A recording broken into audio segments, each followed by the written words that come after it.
We live in a densely interconnected world, and when one thing is connected to everything else, studying one thing doesn't really make sense. What we see in ecology is that if you study on too small a scale, you miss the big influences and you miss the way that your process influences the big picture. Now we have the capacity with models and remote sensing and large-scale data sets in order to really observe the world as an integrated system. And there's so many processes that operate at that scale that unless you observe at that scale and interpret at that scale, you don't get the right answer.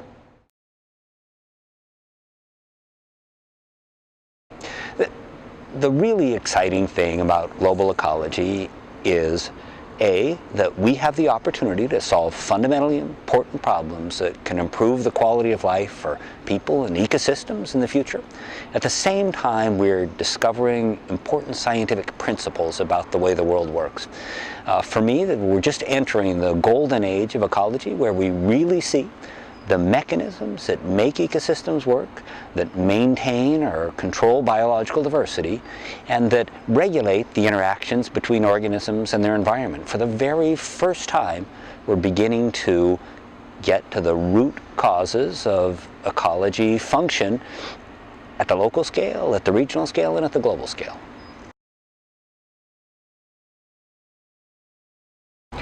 I'm Catherine Mock, and I'm a Senior Research Associate here at Global Ecology.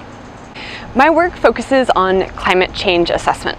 How can we harness all of the evidence and all of the scientific expertise to understand the risks in a changing climate, what we can do about them, and even what the opportunities are, how we can use climate change to build a better world. Carnegie is a really supportive environment focused on doing great things. It's a place where it's okay to be passionate, it's okay to be idealistic, it's okay to be really dorky and focus on all of the complicated scientific ideals. I've really been able to do deeply collaborative work, science for society, here over the past 6 years.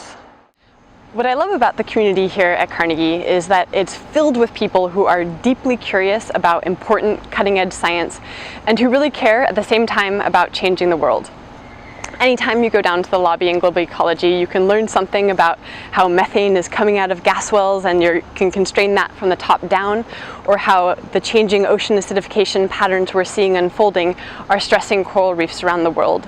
It's that combination of people and great science that really makes Global Ecology a special place. Hi, my name is Eva Sinha, and I'm a graduate student at Stanford Earth System Science, and I work with Anna Miklak, who is a faculty at Carnegie Department of Global Ecology. So I am studying nitrogen and phosphorus loading within the continental US. I'm trying to understand how much is the loading at various spatial as well as temporal scales, and what are the drivers of those loading. And the reason why this is extremely important is because human actions in the form of excess amount of nitrogen in land as fertilizers, as fossil fuel consumption, have led to increased amount of water quality problems across the nation. And this problem has exacerbated significantly in the last 50 years or so.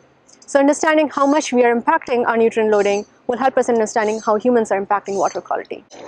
What gets me really excited about working at Carnegie is the amount of freedom and as well as flexibility that we get to exercise whatever really interests us in our research. Like when I started here, I was not asked to start working on a given project that was ongoing, but rather take my time, do a lot of reading and talking with other students and faculties, and pick up my topic on my own. And that is really important because now I'm very passionate about the work that I'm doing. So my name is Yoichi Shiga. I'm a PhD student, and my research involves estimating CO2 emissions. And the unique way that we do this is we use atmospheric measurements of carbon dioxide, and we trace them back and try and find where the sources are from the surface. So one thing I really like about working at the Department of Global Ecology is the makeup of the other scientists and students who I'm working with, and who you see just on a day-to-day level and interact with in seminars and in the common spaces. And so I really get a lot out of almost overhearing conversations that are going on, maybe in an office next to me, and that's actually helped build on the research that I'm actually working on now.